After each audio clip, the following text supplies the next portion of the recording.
కర్ణుడి చావుకి 100 కారణాలు అంటారు, కానీ వైసీపీ ఓటమికి ఒకే ఒక్క కారణం ఉందట. అది వైసీపీ అధికారం కోల్పోవడానికి వాలంటీర్లే కారణం అని చెప్పుకొచ్చారు మాజీ మంత్రి గుడివాడ అమర్నాథ్. ఇన్నాళ్ల తర్వాత ఎన్నో సంక్షేమ పథకాలు అమలు చేసినా, వాలంటీర్ల వ్యవస్థ ప్రజలకు మేలు చేసినా, ప్రజలకు పార్టీని దూరం చేసిందన్నారు. ఎవరు?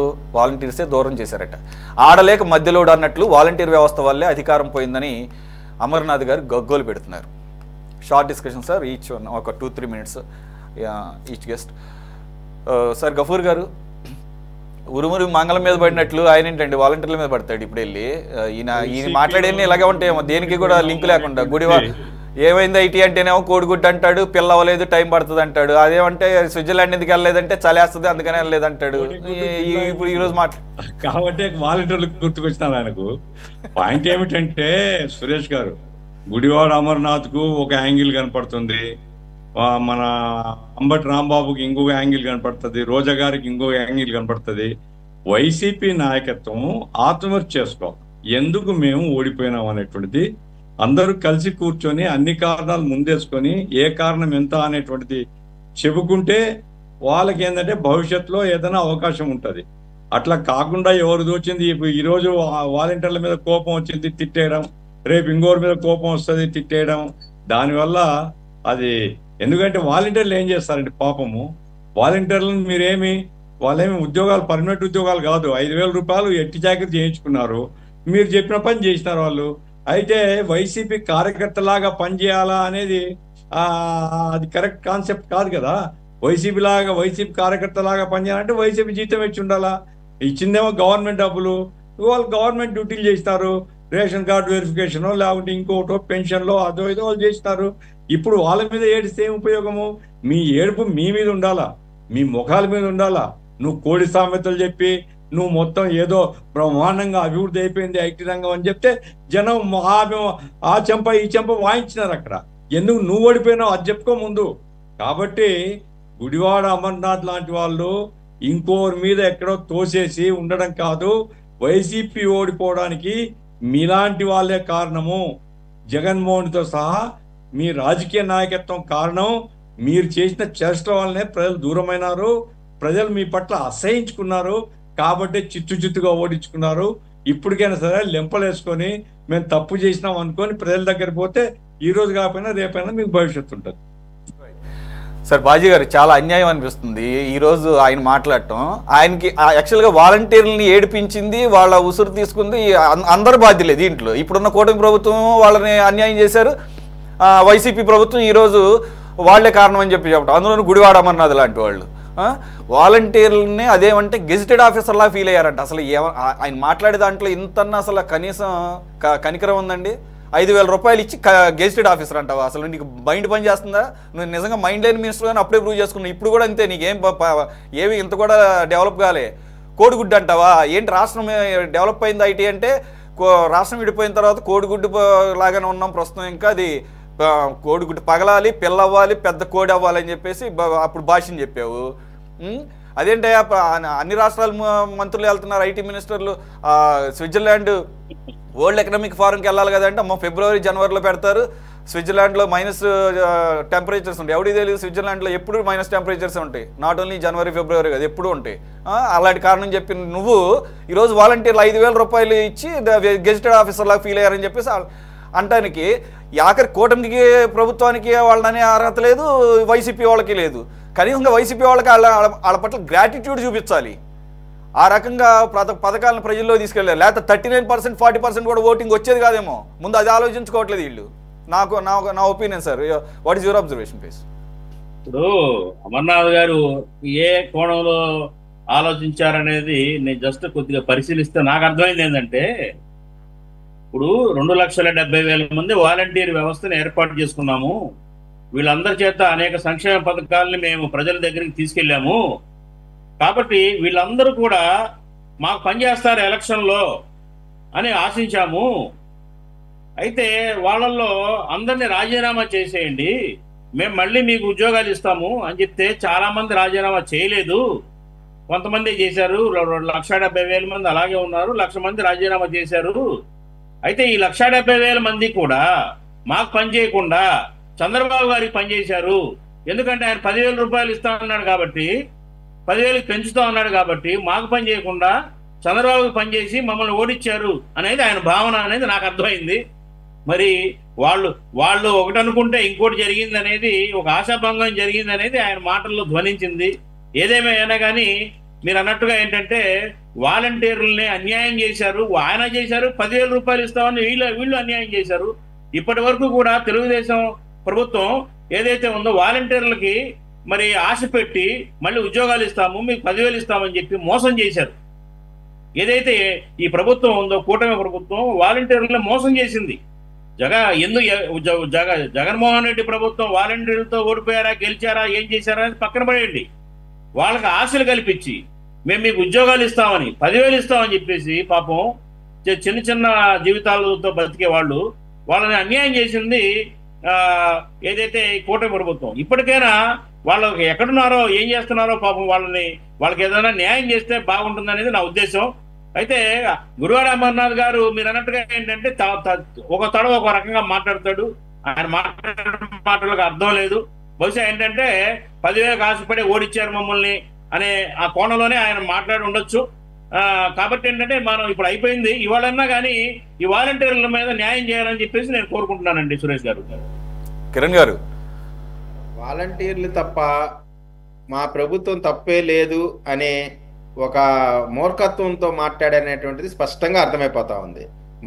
మన వైఎస్ఆర్ కాంగ్రెస్ పార్టీ ఓటమికి అభివృద్ధిని పక్కన పెట్టడం, రాష్ట్రాన్ని పక్కన పెట్టడం, రాజధాని లేకుండా చేయటం, పోలవరం కట్టకపోవటం, అదేవిధంగా 9,000 స్కూల్స్ని మూసివేయటం, 27 దళితుల పథకాలు తీసేయటం, దళితులను చంపి డోర్ డెలివరీ చేయటం, అంబేద్కర్ గారి పేరు తీసి మళ్ళీ జగన్మోహన్ రెడ్డి గారి పేరు పెట్టుకోవటం, ఇట్లా అనేకమైనటువంటి తప్పిదాలన్నింటిని కూడా కాదని ఓన్లీ ఏదో వాలంటీర్ల మీద నెపం వేసి మేమంతా సచ్చీలులో, ఎందుకంటే ఆయన కూడా ప్రభుత్వంలో బాగా మంత్రిగా ఉన్నాడు, మేము ఏ తప్పు చేయలేదు, ఓన్లీ వాలంటీర్లే చేశారంటే మీ పార్టీ అధ్యక్షుడు కానీ సభ్యులు కానీ వాలంటీర్లు కాదు కదా. వాలంటీర్లని మీరు ఏమి చెప్తే ఆ పని చేశారు.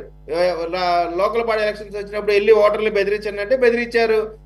మీకు పథకాలు ఇస్తే మీరు ఈ పార్టీకి వేస్తేనే ఇస్తాము, లేకపోతే ఏమంటే వాళ్ళు ఏది చేయమంటే అది చేసినటువంటి మీ పార్టీ కార్యకర్తలాగా పని చేయించుకున్నారు తప్ప వాళ్ళకి ఎక్కడ గవర్నమెంట్ ఉద్యోగులు గానో లేకపోతే ఇంకో విధంగా గానో వాళ్ళకి భద్రత కలిగే విధంగా వాళ్ళకి ఉద్యోగ కల్పన చేయలేదు.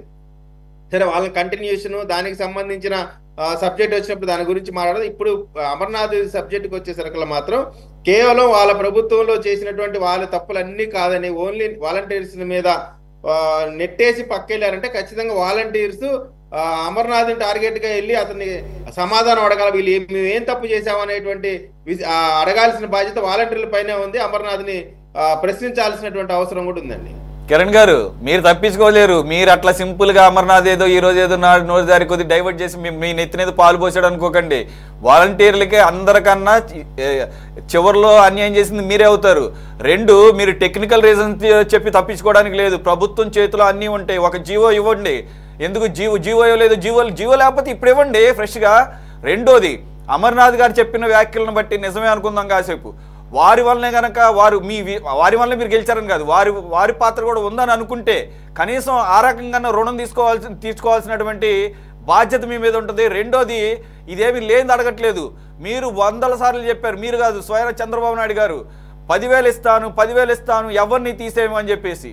కనీసంగా రిజైన్ చేసిన వాళ్ళు కాకపోయినా మీరు ఏదైతే కార్యకర్తలుగా చెప్తున్నారో వాళ్ళు నిజంగానే కార్యకర్తలాగా అనుకుని రిజైన్ చేశారు అనుకుందాం. కానీ ఎక్కువ మంది రిజైన్ చేయలేదు. అదే కదా ఈరోజు అమర్నాథ్ గారు కూడా అంటుంది, వారినైనా కూడా కనీసంగా విధుల్లోకి తీసుకోవాల్సిన అవసరం ఉంటుంది. రెండోది గుర్తుపెట్టుకోండి, మేము ఎవరినైనా కానీ ఇలా ఈ రకంగానే ప్రశ్నిస్తాం. మీరు ఆఖరికి విజయవాడ వరదల్లో కూడా కొంతమంది వాలంటీర్ల యొక్క సేవలు వినియోగించుకున్నారు. అప్పుడు కూడా మీరు ఆశ చూపారు. అది అన్నిటికన్నా అన్యాయం. అది అప్పటికే ఆశలు అడుగంటు పోతున్న వేళ వరదల సందర్భంలో అఫ్కోర్స్ రాష్ట్రం మొత్తం వాలంటీర్ సేవలు వినియోగించకపోయి ఉండొచ్చు మీరు, కానీ విజయవాడలో ఉన్నటువంటి వాలంటీర్ల సేవలు మీరు వినియోగించుకున్నారు. ఆ సందర్భంలో వాళ్ళకి మళ్ళీ ఆశలు కల్పించారు. మీరు తర్వాత అసెంబ్లీలో కన్సర్న్ మినిస్టరు ఫైల్ లేదు, జీవో లేదు, దాన్ని ఏమంటారు రెన్యువల్ చేయలేదు, ఈ కబుర్లన్నీ చెప్పడానికి బాగుంటాయి. కానీ మీ మీద ఖచ్చితంగా వారి యొక్క వ్యతిరేకత మాత్రం ప్రభావం మాత్రం మీకు పడుతుంది. అమర్నాథ్ లాంటి వాళ్ళు ఎన్ని మాట్లాడినా కానీ. సార్ డిగ్రీలు చేసి ఎంబీఏలు బీటెక్లు చేసిన వాళ్ళు కూడా వాలంటీర్లుగా చేసినటువంటి పరిస్థితి ఆ రోజు చూసాము.